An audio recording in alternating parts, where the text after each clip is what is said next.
Think of the last time someone said something cruel to you. Not vague, specific. You probably know exactly who said it, where you were standing, what they were wearing. Maybe even the exact words, word for word. Even if it happened 10 years ago. Now think of the last time someone paid you a genuine compliment. Same week, maybe even the same day. Struggling? That's not a memory problem. That's not you being negative or ungrateful or broken. That's architecture. And by the end of this video, you'll understand exactly why your brain is built this way. And more importantly, what to do about it. Psychologists have a name for this, negativity bias. And it's not a fringe theory. It's one of the most replicated findings in the history of psychology. Back in 2001, researcher Roy Baumeister and his team went looking for exceptions. They wanted to find situations where good genuinely outweighed bad, a fair fight between the two. They searched economics, sociology, anthropology, relationship research, parenting studies. They couldn't find one. Bad health does more damage than good health helps. Bad parenting does more harm than good parenting helps. A single betrayal can undo years of trust. Their paper has since been cited in this field over 10,000 times, which in academic terms is about as close to settled science as it gets. So the question isn't whether this bias is real, it's why your brain would design itself this way, and why it won't just turn off, even when it's actively making your life harder. Here's the reframe. Your brain was never optimized to make you happy. It was optimized to keep you alive. And for almost all of human history, those two goals pointed in very different directions. Imagine you're one of our ancestors on the savannah. You have two things you could pay attention to today: a beautiful sunset or a rustle in the grass that might be a predator. If you ignore the sunset, you lose a nice moment. If you ignore the rustle, you lose your life. There's no symmetry there. Missing a good thing costs you a little. Missing a bad thing can cost you everything. So evolution didn't build a brain that weighs good and bad equally. It built a brain that treats potential threats as urgent and potential rewards as optional. This is why negative information doesn't just register, it hijacks your attention. Your brain runs a constant, mostly unconscious threat scan on your environment, and anything that looks even slightly dangerous, a sharp tone of voice, a disapproving look, a critical comment, gets flagged and prioritized over almost everything else competing for your attention.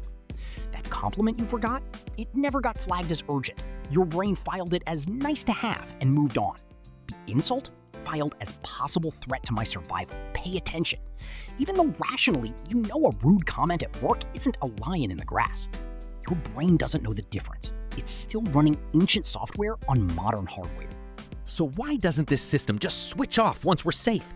Why does your brain still treat a harsh email from your boss like a physical threat thousands of years after we stop needing to watch for predators? Because the parts of your brain responsible for this threat prioritization, the networks involved in detecting emotionally significant, potentially dangerous information, don't distinguish between types of threat. Physical danger, social rejection, criticism, embarrassment. To these ancient systems, they all get processed through the same "this matters, pay attention now" pathway. This is genuinely contested territory in neuroscience. Researchers are still debating exactly which brain regions do what, and some studies even show mixed results depending on how threat is measured. But the behavioral pattern is not in dispute. Your brain treats social and emotional pain with the same urgency it once reserved for physical danger. A cutting remark from a coworker gets flagged by the same "pay attention, this could hurt you" system that once watched for teeth and claws. And here's the part that makes it worse. It's not just that negative experiences get noticed more, they get remembered differently in two separate ways.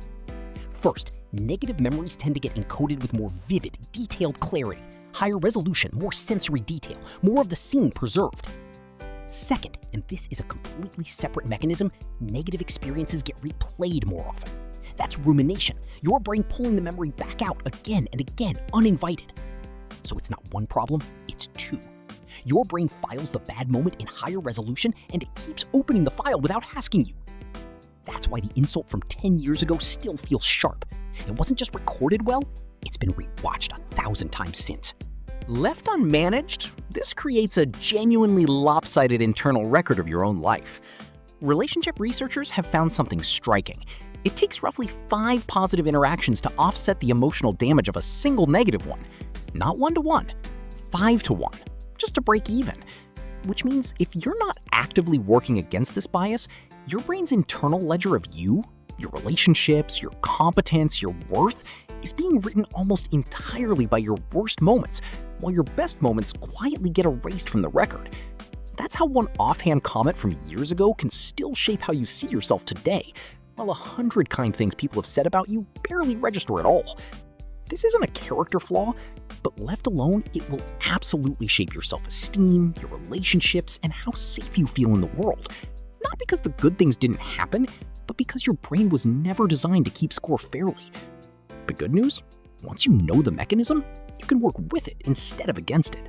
You can't delete the negativity bias. It's not a bug, it's a feature that kept your ancestors alive. But you can correct for it, and there are 3 evidence-backed ways to do that. First, extend the dwell time on positive experiences.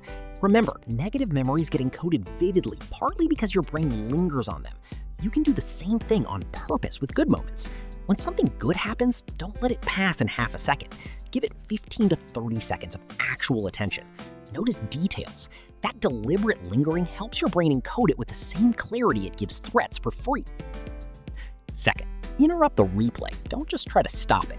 Since rumination is about frequency of recall, not just the memory itself, the fix isn't stop thinking about it. That rarely works. The fix is giving your brain a specific, different thing to redirect to the moment you notice the replay starting. A single "when this comes up, I turn to X" plan works far better than willpower alone. Third, actively correct the ledger. Because it takes roughly 5 positives to offset 1 negative, passively hoping good things average out won't work. You have to input them on purpose. A simple end-of-day habit, 3 specific good things, not vague ones, directly counteracts the bias by forcing your brain to log evidence it wouldn't have prioritized on its own. None of this makes the bias disappear. It just stops the bias from running the show unchallenged. So next time you catch yourself replaying a comment from years ago like it happened this morning, you'll know what's actually happening. That's not you being weak or overly sensitive or unable to let go. That's a brain doing exactly what it was built to do. The difference now is you know how to work with it instead of being run by it. If tonight's one of those nights where your brain won't let go of something small someone said, I've got something that might help you actually switch it off before bed. Links below. Subscribe for more of the everyday science behind why your brain does what it does. These small whys show how your body and the world work. What everyday mystery should I explain next? Tell me in the comments. Subscribe for more. See you soon.